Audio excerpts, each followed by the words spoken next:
Hello అండి, welcome back to Sukanya kitchen. ఈరోజైతే నేను మంచి ఒక దివ్య ఔషధం లాంటి పప్పు అయితే చూపిస్తున్నా అండి. ఆకుకూర పప్పు. ఆ ఆకుకూర వచ్చేసి తెల్లగల్జేరు అండి. దాన్ని చాలా చక్కగా మెడిసిన్ లెక్క కూడా యూజ్ చేస్తారు. కిడ్నీ ప్రాబ్లమ్స్ అలా ఉన్న వాళ్ళైతే దీన్ని రోజు మార్నింగ్ పచ్చి రసం తాగినా చాలా బాగుంటుందండి. రిజల్ట్ అయితే చాలా బాగుంటుంది, ఎందుకంటే మా ఇంట్లో వాడుతున్నారు కాబట్టి. సో అనుభవంతోనే చెప్తున్నాను నేను. దానితో మనం ఇప్పుడు పాలకూర పప్పు ఎలా వేసుకుంటామో సేమ్ అలాగే ఈ తెల్లగల్జేరు, దీన్ని పునర్నవ అని కూడా అంటారండి. దీనితో ఇప్పుడు మనం పప్పు వేసుకుందాం. మనం ఇది చాలా రకాలుగా చేసుకోవచ్చు.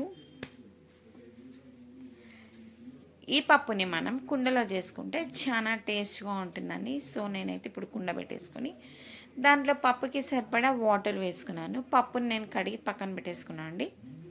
ఇప్పుడు వాటర్ హీట్ ఎక్కిన తర్వాత ఆ పప్పును కూడా మనం దాంట్లో వేసేసుకుంటున్నాం.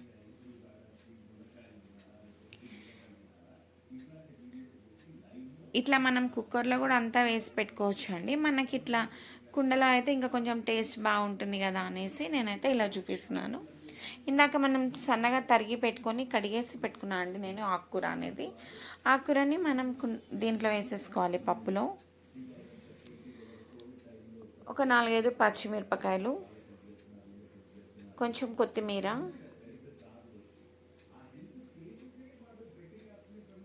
కొంచెం కరివేపాకండి, మిగిలిన ఆకుకూర అదంతా వేసేసుకొని ఇప్పుడు మనం దీంట్లో కొంచెం పసుపు వేసుకోవాలి. కలిపేసుకొని ఆకుకూర అనేది సేమ్ మనం అంతా కుక్కర్లో పెట్టుకున్నట్టే ప్రాసెస్ మొత్తం, కాకపోతే మనం కుండలో చేస్తున్నాం అంతే అండి. ఇప్పుడు మనం కొంచెం పసుపు వేసుకోవాలి. తర్వాత మనం కొన్ని పచ్చిమిర్చి వేసాం కాబట్టి టేస్ట్కి సరిపడా కారం వేసుకోవాలి. కొంచెం సాల్ట్ కూడా వేసేసుకోవాలి.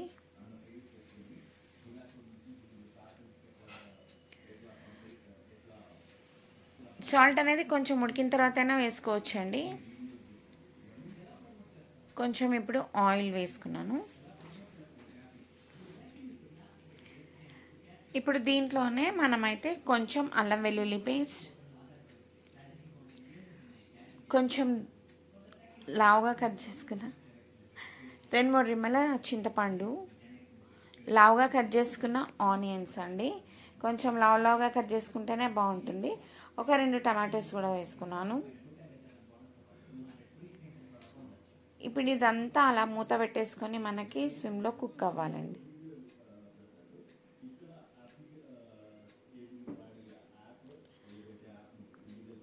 ఇప్పుడు మనకి పప్పు అనేది హాఫ్ కుక్ అయిపోయింది, ఇంకా హాఫ్ కుక్ అవ్వాలి.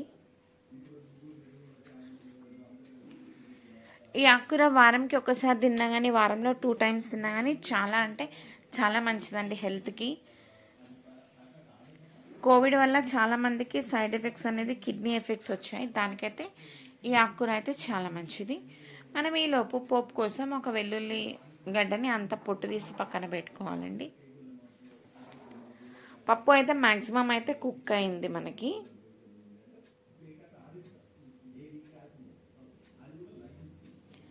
మనం ఈలోపు వెల్లుల్లి రిబ్బల్ని పొట్టు తీసి పక్కన పెట్టేసుకోవాలి పోపు కోసం అనేది. ఇంకా పర్ఫెక్ట్గా కుక్ అయిపోయిందండి పప్పు. మనం స్పూన్తో మెదుపుకున్నా సరే, పప్పు గుత్తితో తిప్పుకున్నా సరే అండి. ఇప్పుడు మనం ఇది పక్కన పెట్టేసుకొని దేంట్లో పోపు పెట్టుకుంటామో అదొక బౌల్ పెట్టుకోవాలి. పెట్టుకొని దీంట్లో ఆయిల్ వేసుకోవాలి. మనం ఇలాంటి పప్పుల్లో కొంచెం 1 స్పూన్ నెయ్యి కూడా వేసుకుంటే చాలా బాగుంటుంది టేస్ట్ అనేది. ఆయిల్ హీట్ ఎక్కిన తర్వాత మనం దీంట్లో జీలకర్ర ఆవాలు, కచ్చా పక్కగా దంచి పెట్టుకున్న వెల్లుల్లి రిబ్బలు, సన్నగా తరిగి ఒక ఆనియన్ కూడా వేసుకోవాలండి. మనం పోపులో ఆనియన్ వేసుకుంటే పప్పుకి టేస్ట్ అనేది చాలా బాగుంటుంది. ఆనియన్ అనేది కొంచెం బ్రౌన్ కలర్ వచ్చే వరకు ఫ్రై చేసుకోవాలి. మీరు పాలకూర పప్పు వేసుకున్నా, చుక్కకూర పప్పు వేసుకున్నా, ఏ పప్పు వేసుకున్నా కానీ పోపులో ఇలా ఆనియన్ వేసుకొని పోసి పెట్టుకోండి. 1 స్పూన్ నెయ్యి కూడా వేసుకోవాలి. టేస్ట్ అనేది మనకు చాలా బాగుంటుంది. తెలిసిన వాళ్ళకైతే ఓకే అండి, తెలియని వాళ్ళ కోసం చెప్తున్నాను. తెలియని వాళ్ళైతే ఇలా ఒకసారి ట్రై చేయండి, టేస్ట్ అనేది డిఫరెంట్గా చాలా బాగుంటుంది. ఇప్పుడు దీంట్లో మనం ఒక 2 ఎండుమిర్చి వేసుకోవాలి. ఎండుమిర్చి కూడా ఫ్రై అవుతుంది. మనకి పోపులో ఆనియన్స్ అనేది కొంచెం కలర్ చేంజ్ అయిపోయిందండి.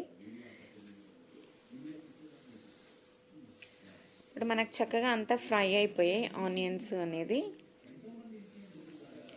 మనం కొంచెం కరివేపాకు వేసుకొని అంతా కలుపుకున్న తర్వాత మనం ఇందాక ఉడికించిన పప్పు ఉంది కదండి, ఈ పోపులో వేసేసుకోవడమే.